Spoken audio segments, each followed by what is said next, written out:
आते ही 7:30-8 बजे, कभी 8:30। सभी को जय सिया राम। रामचरितमानस बालकांड, दोहा संख्या 253। बहुत ही सुंदर प्रसंग है। तोरऊ छत्रक दंड जिमि तव प्रताप बलनाथ, जौ न करो प्रभु पद सपथ, कर न धरो धनुभात। ये लक्ष्मण जी के द्वारा कहा हुआ दोहा है। आगे गोस्वामी जी लिखते हैं कि लखन सकोप बचन जे बोले, डगमगानी महि दिग्गज डोले। दिग्गज की परिभाषा हमने शेयर कर दी है, उसको आप लोग पढ़ लीजिएगा। तो लक्ष्मण जी ने ये वचन क्रोध के साथ, कोप के साथ कहे। अगर जो हम लोगों ने भी कॉन्फ्रेंस अटेंड करी थी, वहां पर कोप और क्रोध का भेद समझा था कि कोप क्या होता है और क्रोध क्या होता है। वो चर्चा भी नहीं करेंगे, आगे बढ़ते हैं। डगमगानी मही दिग्गज डोले, धरती डगमगाने लगी और दिग्गज डोल उठे। दिग्गज जो फोर्स होता है, जो सभी ग्रह नक्षत्र तारों पर एक दूसरे के ऊपर लगाते हैं, जिसके कारण अंतरिक्ष में ये संतुलन बना रहता है, जिसके लिए बहुत सारे कवियों ने ऐसे गीत लिखे हैं कि कौन सी डोर से ये आसमान में तारे लटके हुए हैं, उसको टांगने वाला पकड़ने वाला कौन है, कि कोई डोर दिखती नहीं है तो किस डोर से लटके हुए। हमारी आपकी सामर्थ्य नहीं है कि एक कंचा भी उछाल दें और उसको अपनी जगह पर स्थिर कर दे। तो बहुत सुंदर तात्पर्य है यहाँ पर चौपाई का। सकल लोग सब भूप डराने, सिया हरसु जनक सकुचाने। लक्ष्मण जी की इस बात को सुन करके जो वहां पर उपस्थित राजा थे, वो सिर्फ उनकी वाणी से भय व्याप्त हो गया, और उसी वाणी से सीता जी के हृदय में हर्ष हो गया।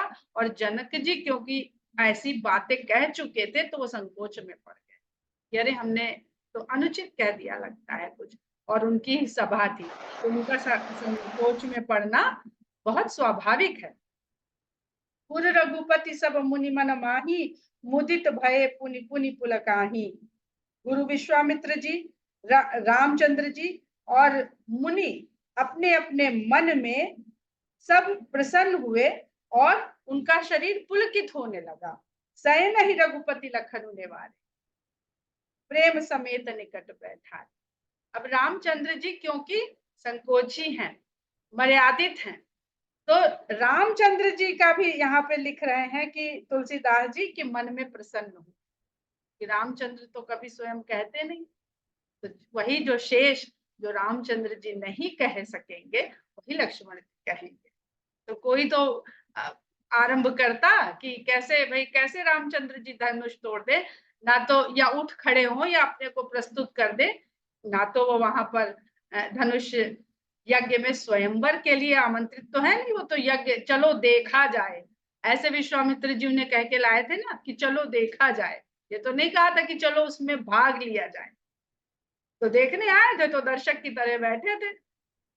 अब दर्शक से प्रतिभागी बनाने का जो कार्य है, जो प्रक्रिया है, वो लक्ष्मण जी ने शुरू कर दी। सह नहीं रघुपति लखनऊ निवारे, लेकिन कुछ अधिक हो गया है, इसलिए इशारा करके रामचंद्र जी ने लक्ष्मण जी को वहां से मना किया, आंखों आंखों में। अरे नहीं भाई, बहुत हो गया, इतना भी करने की जरूरत नहीं, गुरु बैठे हुए हैं, गुरु के रहते हुए आपका इस तरह से यहाँ पर बोलना इतना अधिक उचित नहीं है। और प्रेम समेत निकट बैठा रहे, बहुत प्रेम के साथ उनको अपने पास बैठा लिया। ये चौपाई बहुत कुछ समझाती है। पहली बात तो ये समझाती है कि क्रोधी व्यक्ति को अगर समझाना है तो कैसे समझाना चाहिए। अगर उसको आप डपटेंगे, डांटेंगे, तो वो और भड़केगा। लेकिन आप ऐसे इशारा करिए कि आज उसका हर्ट हो जाता है ना, छोटे से बच्चे को भी सबके सामने डांट दीजिए तो वो और भी फर पड़ता है, क्योंकि उसका भी एक स्वाभिमान है, उसका भी एक आत्मसम्मान है। और आप ऐसे इशारे से उसको समझा दीजिए। पता नहीं, अब तो वो सिस्टम नहीं रहा। हम लोग जब छोटे थे तो कहीं मेहमान जाते थे हम लोग किसी के घर, तो नाश्ता पानी आया। अब आजकल के तो बच्चों को भूख प्यास ही नहीं होती, ना ललचाते हैं, भगवान जाने कितने तृप्त हैं। हम लोग वो नाश्ता पानी देख के तुरंत ललचाने लगते थे कि कब कहा जाए और हम इसको खाएं। आजकल के बच्चे बहुत तृप्त हैं। तो मम्मी का आंख का इशारा, मतलब वो कोई सिर्फ उनके बच्चे ही समझ सकते थे उस आंख के इशारों को, पुतली हिलती भी नहीं थी। और वो समझ जाते थे कि खाना तो दूर, नाश्ते की तरफ देखना भी नहीं है, और जब कोई कहे तो लेना भी नहीं है। बिल्कुल एक आध बार के कह देने से नहीं लेना है, जब तक कि माँ की तरफ से ना आ जाए सहमति कि अच्छा अच्छा ले लो। तो ऐसे ही रामचंद्र, यही हमारे संस्कार है। हमारे यहाँ सबके सामने डांटने डपटने का रिवाज नहीं था, अब तो बहुत कुछ बदल गया। और प्रेम के साथ अपने पास बैठा लिया। तो लक्ष्मण जी को राम सदा अपने साथ, ऐसे भक्तों को राम सदा अपने साथ रखते हैं, जो उनको पता है कि उनके बिना वो अनियंत्रित हो जाएंगे। इतना बल है, इतनी शक्ति, इतना सामर्थ्य है, तो उनको अपने साथ रखते हैं। और भरत जैसे भक्तों को वो जिम्मेदारी देकर के छोड़ देते हैं कि जाइए, आप सब संभाल सकते हैं, आप सब कुछ कर सकते हैं। तो चाहे भक्त जैसा भी हो, उसको भगवान की कृपा मिलनी ही है। विश्वामित्र समय शुभ जानी, बोले अति स्नेह मैं बानी। इस समय को विश्वामित्र जी ने जान लिया कि अब वो शुभ घड़ी आ चुके हैं, जिसके लिए हमने मन ही मन में विचार करके ये पूरी योजना तो उन्होंने बनाए रखी थी अपने मन में। और बहुत स्नेह से भरी हुई वाणी में वो कहते हैं, उठऊ राम भंजहु भव चापा, मेटहु तात जनक परिताप। कहते हैं कि हे राम उठो और भव चाप का भंजन। वो तो शिव चापा नहीं कह रहे हैं, भव चाप। इस संसार रूपी कठिनता को अगर कोई भंजन कर सकता है तो वो केवल राम है। और यही विश्वामित्र जी, जो विश्व का कल्याण करने की भावना से राम को लेकर के आए हैं, यह उपदेश विश्वामित्र जी ही दे रहे हैं संसार को, कि राम ही सारे संसार की कठिनता को समाप्त कर सकते हैं आपके जीवन से। उमेटहु तात जनक परितापा। हे तात, जनक के परिताप को, जो तप रहे हैं वो इस दुख से कि उनकी वैदेही का, जानकी का विवाह नहीं हो सकता, कोई ऐसा वीर जन्मा ही नहीं है पृथ्वी पे, तो अब उनकी परितप्तता को दूर करो। सुनि गुरु बचन चरण सिरुनावा, हरसु विषादु न कछु उरावा।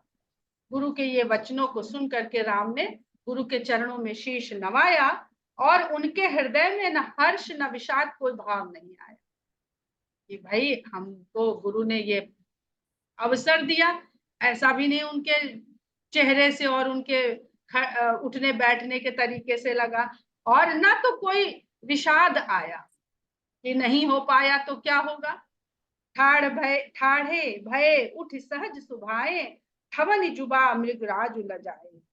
वे उठे, खड़े हुए, जैसे स्वाभाविक जिस तरह आए थे चल करके, वो उनकी सहज चाल है, वो उनका सहज उठना और खड़े होना है। ठवन जुबा मृगराज लजाए। और उनकी जो खड़े होने की दशा है, स्थिति है, वो जवान सिंह को भी लज्जित कर दे। जुबा मृगराज लजाए। उदित उदयगिरी मंच। अब एक एक शब्द पर अगर हम लोग यहाँ पर चर्चा करें कि मृगराज क्यों कह रहे हैं, वैसे तो सिंह का पर्यायवाची है, पर मृग जो बार बार इच्छाओं के प्रतीक के रूप में भी आता है, मृग मरीचिका भी कहलाता है। और बहुत जितनी बार भी मृग का वर्णन आएगा मानस में, वो कहीं ना कहीं से इच्छाओं, कामनाओं का प्रतीक के रूप में भी आता है। और उस मृगराजु लजाए कि हर तरह की इच्छा भी जिसके सामने लजा जाए, कि सीता को वरण कर ले, इससे बड़ी और इच्छा क्या हो सकती है मनुष्य जीवन की। सीता शक्ति के पूरे साक्षात स्वरूप को वर्ण करने के लिए वो उठे हैं। उदित उदयगिरी मंच पर रघुवर बाल पतंग। जब वो उठ के खड़े हुए हैं तो ऐसा लगा कि उस मंच पर बाल सूर्य का उदय हो गया है। पतंग सूर्य का पर्यायवाची होता है, बाल क्योंकि अभी छोटे हैं, किशोर हैं। विकसे संत सरोज सब हर से लोचन भ्रंग। और उनके उठ के खड़े होते ही, जैसे सूर्योदय के होते ही कमल विकसित होने लगता है, खिलने लगता है। और कमल के खिलते ही हर से लोचन भ्रंग, जो रात में भंवरे उस कमल के अंदर बंद हो जाते। आते हैं ना, उसका रसास्वादन करने के लिए भंवरे आते हैं, और सूर्यास्त होते ही कमल की पंखुड़ियां जब बंद हो जाती हैं तो वो उसी के अंदर बंद रह जाते हैं। ये सब बहुत सुंदर कामनाओं के प्रतीक के रूप में आध्यात्मिक पक्ष है। लेकिन जब भगवान राम सूर्योदय, ज्ञान का सूर्योदय होता है, तो वो सब बाहर निकल आए, उस कमल खुल खिलने से खुल गई पंखुड़ियां, तो वो बाहर निकल आए। कैसा भी रसास्वादन हो, जहां पर कैद है वहां कुछ ना कुछ क्षोभ जरूर, तो वो हर्षित हो गए। नृपन केरी आशा निसनासी, बचन नखत अवली न प्रकाशी, मानी महिप कुमुद सकुचाने, कपटी भूप उलूक लुकाने। और राजा जो अपनी आशा करे हुए थे कि यहाँ से क्या प्राप्त करके जाएंगे, उनकी आशाएं जैसे सूर्य के उदय होते ही, अभी पूरी तेज में नहीं आया है परंतु रात्रि तो उसी समय लोप हो जाती है, जैसे बाल सूर्य का उदय होता है, उसी तरह सब राजा की आशाएं जो है रात्रि के समान मिट गई। और वचन नखत अवली न प्रकाश, और जो बातें वो लोग कर रहे थे कि ये करेंगे वो करेंगे, तरह तरह की बात कर रहे थे ना, कि कौन करके ले जाएगा, अगर कर भी लिया तो फिर युद्ध लड़ेंगे उसके साथ। तो ये सारी जो बातें थी, वचन नखत अवली न प्रकाशी, वो जैसे तारों की जो समूह थे, पंक्तियां थी, वो अब प्रकाशित होने के लायक नहीं रहे। सब तो तारे आसमान में है, पर सूर्य के आते ही सब निस्तेज हो जाते हैं, दिखाई भी नहीं पड़ते हैं। मानी मही कुमुद सकुचाने, जो राजा घमंड से भरे हुए थे अभी तक, वो कुमुद की तरह बंद हो गए। कपटी भूप उलुक लुकाने, और जो कपटी राजा थे, जिनके मन में कपट भरा हुआ था, वो सब भोर होते ही उल्लू जैसे छुप जाता है जाकर के कहीं अंधेरा ढूंढ करके, उस तरह वो छुप गए। भय विशोक कोक मुनि देवा, बरी सही सुमन जनाव ही सेवा। और किस किस के शोक दूर हो गए, कौन कौन विशोक हो गए, चकवा पक्षी, मुनि और देवता, ये लोग राम के उठ खड़े होते ही सब शोक रहित हो गए, और अपना भाव दिखाने के लिए उन्होंने पुष्प की वर्षा शुरू कर दी। गुरुपद बंदी सहित अनुरागा, राम मुनिन सन आय सुमा। अब देखिए, वो जो धनुष सबका घमंड पा पा के और गरुआता जा रहा था, तो उसकी गरुता घट कैसे रही है कि गुरुपद बंदी सहित अनुरागा। सबसे पहले राम ने गुरु के चरणों में प्रेम के साथ वंदना करी। आप हल्के तो जग हल्का, आप भारी तो जग भारी। आप घमंड में, ये कहते हैं ना, जो आपकी वाइब्रेशन होती है वही पलट के, आप आजकल ये बहुत कहते हैं, वही ब्रह्मांड में जाती हैं और वही पलटकर आप तक आती है। कुछ अच्छा बुरा मत करिए, आप स्वयं अच्छे बने रहिए। कहते हैं कि ब्रह्मांड कोई भाषा नहीं सुनता है, सिर्फ आपकी वाइब्रेशन को जानता है, पहचानता है। तो अगर भाव यहाँ अच्छा, आप मुंह से कुछ भी बोल रहे हैं, अगर भाव यहाँ अच्छा है तो ब्रह्मांड में केवल भाव जा रहा है। कोई शब्द, कोई ध्वनि की आवृत्ति, वो भी एक समय जाकर के समाप्त हो जाती है, ध्वनि की जो आवृत्तियां होती। और राम मुनि ने सन आयसु मांगा, उसके पश्चात उन्होंने अन्य मुनियों से आज्ञा मांगी। तो सबका सम्मान किया। सबका सम्मान कौन करेगा? जिसमें स्वयं पर अभिमान नहीं होगा कि भाई अपने गुरु को कर लिया, अपने गुरु के साथ आए हैं, सबको क्यों हम आज्ञा मांगते फिरे। कोई राजा का ऐसा आचरण नहीं दिखा था। सहज ही चले सकल जग स्वामी, मत मंजू बर कुंजर गामी। और बहुत सहज भाव से सारे संसार के स्वामी चले, आगे बढ़े, मत मंजू बर कुंजर गामी, जैसे मतवाली चाल से हाथी धीरे धीरे आगे। अब तुलसीदास जी ने यहाँ इतना सुंदर खेल कर दिया है कि उनके उठ खड़े होने को सिंह के समान और उनके चलने को हाथी के समान कह दिया। क्यों नहीं सिंह के, जब उठे थे सिंह के समान तो चलते भी सिंह के समान। यहीं पर वो निर्गुण और सगुण को भर देते हैं कि दिखने में वो सगुण राम चले जा रहे हैं, लेकिन उनके अंदर सब कुछ है। अगर उनके भीतर धर्म है तो उनके भीतर कामना भी है, पर कामना धर्म के साथ है। इसलिए संसार में जब वो नर बन के आए हैं तो संतुलन। हाथी गज कामनाओं का प्रतीक है, इसीलिए इंद्र का वाहन ऐरावत हाथी। चलत राम सब पुर नर नारी, पुलक पूरी तन भय। राम को खाली चलते देख कर ही नगर के जो स्त्री पुरुष उस समय वहां पर उपस्थित हैं, वो सब इतना प्रसन्न हो गए जैसे सुख ही सुख प्राप्त हो गया हो उनको, और पूरा शरीर उनका सुख के कारण, रोमांच के कारण पुलकित हो गया। बंद पितर सुर सुटत संहारे, जौ कछु पुण्य प्रभाव हमारे। और जो वहां पर जन वहां पर जन समूह एकत्र है, तो कहते हैं ना कि भगवान को जनता जनार्दन भी कहते हैं, जनादेश जिसके साथ हो, तो वो सब कुछ राम के साथ जुड़ता जा रहा है। तो वो जो लोग हैं वहां पर, वो वंदना करते हैं अपने पुत्रों की, देवताओं की, और जो उनके पुण्य कर्म है अनेकों जन्मों के, उनको संभालते हुए मन में ये प्रार्थना करते हैं कि जो कछ पुण्य प्रभाव हमारे, हमारे जो भी पुण्य हमें जिसका फल पाने को बचा है, मिला है, हम जिसको भोगेंगे, तो शिव धनु मृणाल की नाई, तो रहु राम गणेश गोसाई। तो राम इस शिव धनुष को मृणाल की तरह, कमल की नाल जितनी आसानी से टूट जाती है उस तरह से तोड़ दे, ऐसा वह गणेश जी से भी मना रहे हैं। राम ही प्रेम समेत लखी सखिन समीप बुलाई, सीता मातु स्नेह बस बचन कहा। जब रामचंद्र जी चले तो सबका मन ठीक रहता है। सबसे ज्यादा अगर किसी के मन में भय रहता है, अनिश्चितता की भावना रहती है, तो वो कन्या की माँ की। ये हम लोग पार्वती जी के विवाह में देख चुके हैं। सबसे ज्यादा अनिश्चिंत वही थी कि पता नहीं क्या होगा, ऐसा ऐसा दूल्हा आ गया है। तो वही स्थिति यहाँ पर सुनैना जी की भी है कि राम जा रहे हैं, देख तो प्रेम से रही हैं, लेकिन मन में इतना भय है, अपनी सखियों को अपने पास बुलाती हैं, और सीता मातु स्नेह बस, स्नेह के कारण वो बिलख उठती हैं और कहती हैं अपनी सखियों से, सखी सब कौतुक देखनि हारे, जेऊ कहावत हितु हमारे, कहू न बुझाई कहा ही गुरु पाही, ए बालक असे हठ भली नाही। कह रही है जो पूरा समाज भरा हुआ है आज इस धनुष यज्ञ की सभा में, इसमें बहुत सारे लोग ऐसे हैं जो हमारे हितु कहलाते हैं, हमारे सगे संबंधी कहलाते हैं, हमारे शुभ चिंतक कहलाते हैं। ये सब भी क्या खाली तमाशा ही देखने वाले हैं? क्यों? क्योंकि कोई ये गुरु के पास जाके कहता क्यों नहीं है कि भाई ये किसको खड़ा कर दिया, ये छोटा सा बालक है, इसको इस हट में डालना ठीक नहीं है। रावण बाण छुआ नहीं चापा, अरे सकल भूप करी तापा। जिस धनुष को बाणासुर और रावण ने भी नहीं छुआ, हारे सकल भूप करिदापा, और जो राजा यहाँ पर उपस्थित हैं वो भी अपने अपने बल के घमंड के से हार गए। अब रावण बाण छुआ नहीं चापा, बहुत सुंदर अर्थाली है ये।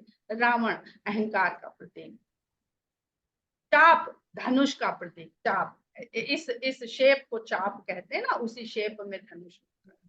और बाण बाणासुर, तो सब मिला करके सब अहंकार के प्रतीक है मनुष्य के जीवन में। सो धनुराज कुंवर कर देही, ऐसे धनुष को इस छोटे से राजकुमार को दे रहे हैं, और बाल मराल की मंदर ले ही। कहीं हंस के छोटे से बच्चे जो भी कोमल सा है, उसको कहीं कहा जाता है कि जाओ मंदराचल पर्वत को तुम अपने उठा लो जा करके, भूप सयान सकल सिरानी, सखी विधि गति कछु जाति न जानी। और राजा तो सयाने हैं, ज्ञानी है, सब तरह का, सकल सिरानी, सारे ज्ञान का अर्जन कर चुके हैं, सखी विधिगत, वो भी चुपचाप खड़े हो गए हैं। हे सखी, विधाता की गति कुछ समझ में नहीं आ रही है कि क्या होने वाला है। बोली चतुर सखी मृदुबानी, जो होशियार सखी थी वो कहती है मीठी वाणी में, तेजवंत लघुगनी रानी। हे रानी, किसी के लघुता, छोटा साइज, आकार देख करके उसके तेज को आंकिए। क्यों? बहुत सुंदर उदाहरण देती है कि कहाँ कुंभज कहाँ सिंधु अपारा, सोखे सुजस सकल संसार। कहाँ अथाह समुद्र और कहाँ ऋषि कुंभज, उन्होंने, ये सारा संसार जानता है कि उन्होंने पूरे समुद्र को सोख लिया, आत्मसात कर लिया था, भीतर अपने समो लिया था। रवि मंडल देखत लघु लागा, उदय, कहते हैं अगस्त्य मुनि समुद्र की यात्रा वर्जित थी, क्योंकि समुद्र में जो लोग जाते थे खो जाते थे। तो समुद्र की यात्रा बहुत खतरनाक मानी जाती थी। और एक बार प्रलय जब आई थी तो समुद्र ने ही सबको जलमग्न किया था। तो मनु महाराज जिस नाव में थोड़े से शेष जैविक पदार्थ लेकर के उत्तर की ओर चले गए थे, जहां पर हिमालय था, क्योंकि जल से बचाएगा आपको ऊंचा स्थान, तो ऊंचे स्थान की ओर जिधर चले गए थे, तो वहां पर उन्होंने भी इस तरह की रीति बना दी थी कि उधर दक्षिण में अर्थात समुद्र की ओर कभी न जाना, क्योंकि वो सबको लील लेता है। तो एक काल ऐसा रहा कि जिसमें समुद्र की ओर जाना, उसकी यात्रा करना एक तरह से वर्जित था। आगे विवेकानंद के टाइम में अगर विवेकानंद का जीवनी पढ़िए तो उसमें जब वो बाहर से होकर आए हैं तो उनका बहिष्कार किया गया है, उनको धर्मच्युत किया गया है कि इन्होंने समुद्र यात्रा करी है, ये अधर्मी हो चुके हैं। तो ये सब भ्रांतियां हैं जो समय के साथ साथ स्थापित करी जाती हैं किसी और कारण से, और फिर वो स्थापित हो जाती हैं कुछ मिथक के रूप में। अगस्त्य मुनि ने पहली बार समुद्र को पार किया था और जो आर्यावर्त की सीमा है इसका और विस्तार किया था। फिर एक संधि हुई थी जिसके कारण उन्होंने दंडकारण्य के आगे अपना विस्तार करने का संधि कर ली थी राक्षस जाति से। आर्य और राक्षस संस्कृति ने यह संधि कर ली थी अगस्त्य के द्वारा कि यहाँ तक आर्य संस्कृति रहेगी और उसके आगे जो है राक्षस संस्कृति रहेगी। ये संधि बाद में कमजोर पड़ने लगी, छीड़ पड़ने लगी और रक्ष संस्कृति के लोग धीरे धीरे अतिक्रमण करने लगे और दंडकारण्य के द्वारा वो आर्य संस्कृति के सीमा क्षेत्र में प्रवेश करने लगे। तो अगस्त्य मुनि ने समुद्र को पार किया था, इसलिए ये इस तरह से कहावत के रूप में बना कि उन्होंने समुद्र को पी लिया। ये सांसारिक कथा है और इसके आध्यात्मिक पक्ष कुछ और है कि समुद्र को पीने का अर्थ क्या होता है। और जो ब्रह्मांडीय कथाएं हैं, पौराणिक कथाएं, वो कुछ और कहती हैं। वो सृष्टि के विस्तार को, सृष्टि की संरचना को समझाती हैं अगस्त्य मुनि की कथा के द्वारा। तो कह कुंभज कह सिंधु अपारा सोखे सुदस सकल संसारा रवि मंडल देखत लघु लागा उदयता सुक्ति भुवन तम भागा। सूरज का जो आभा मंडल है वो देखने में तो छोटा लगता है, लेकिन उसके उदय होते ही तीनों लोगों से अंधकार भाग जाता है। मंत्र परम लघु जासु बस बिरि हरि हर सुर सर्व महामत्त गजराज कहूं बस कर अंकुश खर। मंत्र भी बड़ा छोटा सा होता है, लेकिन उस मंत्र के द्वारा विष्णु शंकर देवता सब वश में किए जा सकते हैं और महामत वाले गजराज को भी वश में करने के लिए छोटा सा अंकुश ही काम में लाया जाता है। काम कुसुम धनुषायक लीन है सकल भुवन अपने बस की। कामदेव फूलों का बाण लेकर के, उनके पास कौन सा शस्त्र है, फूलों का बाण है, उसको हाथ में लेकर के वो सारे संसार को अपने वश में किए फिरते हैं। देवी तजिए संसौ असजानी भंजब धनुष राम सुन रानी। हे देवी, इन सब बातों को जानिए, समझिए, इन पर विचार करिए और संशय को त्याग दीजिए। राम ही इस धनुष का भंजन करेंगे। हे रानी, आप ये मेरी बात सुनिए और मानिए। सखी बचन सुनी भय परती मिटा विषाद बढ़ी अधिक। सखी की ये बातें सुन करके रानी के मन में विश्वास दृढ़ हुआ और विश्वास दृढ़ होते ही विषाद मिट गया। अब आपके जीवन में अगर कभी भी तनिक भी किसी परिस्थिति के कारण विषाद आता है तो अपने को तोड़ लीजिएगा, कहीं ना कहीं विश्वास में कम। एक दिन मीना पाणी जी ने बोला था कि जब विपरीत होता है, प्रतिकूल होता है, तो मन डगमगाता तो है, दुखी तो होता है। अगर विश्वास दृढ़ है तो विषाद आपको हिला नहीं सकता। तो ऐसा विश्वास आते ही रानी का विषाद मिट गया और प्रीति बढ़ गई। आपको इतना प्रेम आएगा राम पर जब आपके ऊपर संकट आएगा कि अपना अपना भाव होता है। हमें तो ऐसे लगता है कि कितना मेरे बारे में सोचा कि हम इस संकट को झेल सकते हैं, इसलिए हमें चुन के ये संकट हमें दिया गया। तो भाई हम इतने इंपॉर्टेंट हैं आपकी नजरों में, कमाल है भाई। हम तो नहीं है पर आपकी नजरों में हम इतने कमाल हैं, तो सब निपट जाएगा। तब राम ही बिलो की वैदेही सभय हृदय विनुवत जहिते। तब राम ने वैदेही की तरफ देखा और सभय हृदय, जो हृदय में भय के साथ थी, विनुवत जहिते ही, और जहिते ही, जिसकी तिसकी, जब आदमी के अंदर भय आ जाता है ना, तो जो कोई जो बता दे उस देवी देवता की पूजा करने लगता है, तो ये विचलित हो जाता है। तो वो जिस तिसकी से विनती कर रही थी। अब जितने राजा उठे थे उन्होंने इच्छा आई, सीता को देखा, इच्छा करी कि हम इसका वरण करेंगे और इस इच्छा के साथ धनुष की ओर बढ़ चले। किसी ने ये देखा कि सीता की इच्छा है कि नहीं मुझे वरण करना, किसी ने नहीं देखा। और इसीलिए शिव पार्वती के विवाह में कोई स्वयंवर नहीं है, क्योंकि वहां तो पार्वती वर अपना चुन चुकी। और राम सीता के विवाह में इसलिए स्वयंवर है, इसलिए ये प्रण है। क्या कहते हैं, सीता जी को वीर्य शुल्का भी कहा जाता है। वीर्य शुल्का, वीरता का शुल्क दे करके उनको प्राप्त किया गया, क्योंकि वो स्वयं इतनी वीर थी। इसलिए नहीं कि आप वीरता दिखा करके उनको ले आए। आज अगर एक लड़की आईएएस होती है तो घर वाले कहते हैं कि कम से कम आईएएस लड़का तो ढूंढेंगे। आईपीएस तक चल जाएगा पर क्लर्क नहीं चलेगा। चलेगा क्या? माता पिता तो नहीं ढूंढते, अपने आप प्रेम हो जाए आदमी कर ले, वो बात दूसरी। मन ही मन मनाव अकुलानी हो प्रसन्न महेश भवानी। मन ही मन में वो व्याकुल हो रही है, अकुला रही हैं और कह रही हैं शंकर और माता भवानी से कि प्रसन्न होइए, सही जगह अप्रोच कर रहे हैं। अरे भैया, जिसका धनुष है उसी से अप्रोच करो ना, अपना बल काहे लगाना? ये संसार जिसका है उसी से कहो कि तुम बेड़ा पार लगाओ, तो वो लगा देगा। जहाज किसी का, समुद्र किसी का, प्रयास हमारा आपका कि नहीं हम तो कर लेंगे, हम कर लेंगे, तो करके दिखाओ भाई। सुबह का बना खाना दोपहर में खा नहीं पाता आदमी, उसको पता नहीं होता आज कौन सा संकट आ जाएगा, ये जो किचन में बना रखा है ये हम खा पाएंगे कि नहीं खा पाएंगे। पर दम भी इतना होता है। करहु सफल आपनी सेवकाई, करही तो हरहु चाप गरुआई। कहती हैं कि मैंने आपकी जो भी सेवा करी है उस सबको आज फल रूप में प्रदान कर दीजिए। संसार में ऐसे ही होता है। इसलिए ये सब जो लीला है, जो चरित्र है, किस प्रकार की सेवा, किस प्रकार का फल, किस प्रकार की कामना, यही सब सिखाने के लिए भगवान की लीला है। कर ही तुहरहु चाप, मेरा कल्याण करिए और इस चाप की गरुता को हर लीजिए। गणनायक वरदायक देवा, जो हर हर भार को आपके जीवन से हर ले, वही हर है। जो हम लोग हर हर महादेव कहते हैं, क्या हर है वो? आपके जीवन के ये किसी कठिनता को हर ले और ऐसे बिल्कुल भोला बन के रहे। गणनायक वरदायक देवा, आज लगे कीन्हू तू सेवा, बार बार विनती सुनी मोरी, करहु चाप गुरता अति। ये बात गणेश भगवान से विनती करती हैं और उनसे भी यही प्रार्थना करती हैं।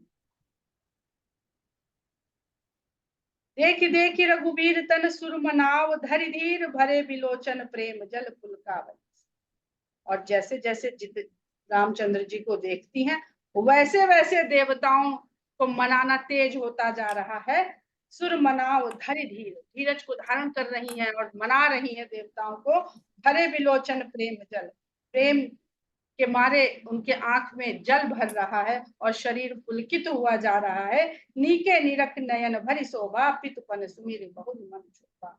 जी भरकर जब राम की सुंदरता को देख लेती हैं और पिता का प्रण याद आ जाता है तो उनके भी मन में क्षोभ पैदा हो जाता है। संसार में कुछ भी पाना कठिन है। अह तात दारुनी हठ ठानी, समुझत नहीं कछु लाभ ना। अरे पिता ने एक ऐसा प्रण ठान लिया है, कुछ मेरे लाभ हानि का कुछ विचार ही नहीं किया है। सचिव सभा सिख दे न कोई, बुध समाज बड़ अनुचित हुई। सभा में जो मंत्री विद्यमान है वो भी डर रहे हैं भीतर ही भीतर, लेकिन अब सीख देने जनक जी को कौन जाए कि भाई रोको इस बच्चे को, ये तो सब बहुत हंसी उड़ जाएगी अभी।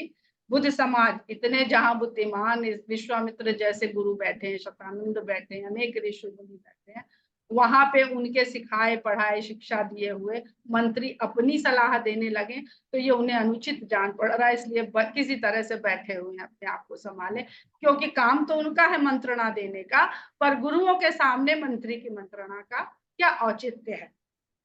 कहा धनु पुलिस सही चाही कठोरा, कहा श्यामल मृदुगात किशोरा। कहा ये वज्र के समान कठोर धनुष और कहा ये कोमल शरीर वाले श्यामल राजकुमार। विधि कही भांति धरो उर धीरा, सिरस सुमन कन बेधी हीरा। हे विधाता, किस प्रकार धीरज को धारण किया जाए। कहीं शिरीष के फूल के एक कण से, उसका जो होता है रूप होता है, इतना हल्का, उसका एक एक पंखुड़ी भी नहीं होती, बिल्कुल बाल से भी हल्के उसके ऐसे ऐसे ऐसे ऐसे रेशे से होते हैं उसके में, उसके एक कण को तोड़ करके क्या हीरे को बेधा जा सकता है? हीरा जो हार्डेस्ट सब्सटेंस है इस पृथ्वी पर। सकल सभा के मति भय भोरी, अब मोहि शंभु चाप। सीता जी मनी मन में कहती हैं कि सकल सभा के, इस प्रकार पूरी सभा में सबकी मति भोली हो गई, किसी की बुद्धि काम नहीं कर। जब बुद्धि काम ना करे तो समझ लीजिए अब आपका काम राम करने वाले हैं। जब तक आपकी बुद्धि काम करेगी तब तक राम कहते हैं भाई बुद्धि है, आप कर नहीं लोगे। जब बुद्धि छोड़ दे कि अब हमें नहीं समझ में आ रहा है, तब शरणागत में जाइए, शरणागत हो जाइए और देखिए सब कैसे संभालते हैं। अब मोहि शंभु चाप गति, हे शिव धनुष अब मुझे आप ही का सहारा है। निज जड़ता लोगन पर डारी, हो ही हरू रघुपति। आप अपनी जो जड़ता है इसको इन लोगों पर डाल दीजिए। क्यों? क्योंकि ये जो जड़ता, अहंकार रूपी जड़ता है, ये इन लोगों ने ही आपको और दी है और दी है और दी और बढ़ा दी है। आपको अपने अहंकार रूपी जड़ता दे, जड़ता है अहंकार, इसको इन्हीं लोगों को वापस कर दीजिए। जो जिसकी जड़ता थी वो उसको दे दीजिए, तो बचा क्या? एक आपने इतना बड़ा पॉट बना दिया और सबकी जड़ता उसमें डालते गए, वो भारी हो गया अहंकार से। और अब नंबर आया कि भैया बांट दो अब सबको। अब जो आ रहा है वो तो अहंकार लेके ही नहीं आ रहा है, तो अब कुछ इसमें डल जाएगा तो गड़बड़ हो जाएगी। तो जो पहले का नेगेटिव था वो सब जिसका था उसको बांट दो। तो कह रहे निज जड़ता लोगन पर डारी, हो ही हरहु रघुपति। हल्के हो जाइए, आप देखिए। अति परिताप सी यमन माही, सीता जी का मन इस प्रकार बहुत परिताप से भर गया। और लव निमेष जुग सय सम जाहि, एक छोटा सा लव, बहुत क्षण से भी छोटा होता है, सेकंड से भी छोटा होता है लव, वो 100 युगों के समान सीता जी को प्रतीत हो रहा है। प्रभु ही चितव पुनि चितव मही, राजत लोचन डोल, खेलत मन से जमीन जुग, जनु विदु मंडल। भगवान को देखती हैं और फिर धरती को देखने लगती हैं, फिर भगवान को देखती हैं, फिर धरती को देखने लगती हैं, लज्जा के कारण। तो ऐसा लग रहा है उनके नैन इस प्रकार चंचल हो गए हैं इस समय, क्योंकि जब धीरता हो गई है तो अब वो लज्जा से आंखें नहीं बंद, अधीरता हो गई है तो अब लज्जा से आंखें भी नहीं बंद हो रही हैं, बराबर देख रही हैं दोनों तरफ। खेलत मन से जमीन जुग, जनु विदु मंडल, जैसे चंद्रमा के डोल में कामदेव रूपी 2 मछलियां मन सिज मीन उसमें डोल रही हैं। अब एक बार हम लोग पढ़ रहे थे तो ये समझ में नहीं आ रहा था कि क्यों कामदेव के ध्वज पर मत्स्य का चिन्ह होता है, नहीं समझ में आया था उस दिन। आज समझ में आया कि काम का जब बाण चलता है तो पहले पहल आंखों से आंख चार होती है, तब आगे बात बढ़ती है। तो शायद वो मछली के समान आंख के कारण उनके ध्वज को मत्स्य का चिन्ह है, उनको कई जगह कहा गया है जलचर केतु, जिनके ध्वज पर मछली का चिन्ह बना होता है। हम लोग आज यहीं पर विराम करते हैं। दोहा संख्या 258 पर बहुत ही सुंदर प्रसंग है। अब धनुष भंजन और जयमाल ये सब हम लोग 5-6 दिन बाद इसका आनंद उठाएंगे। जय सिया राम।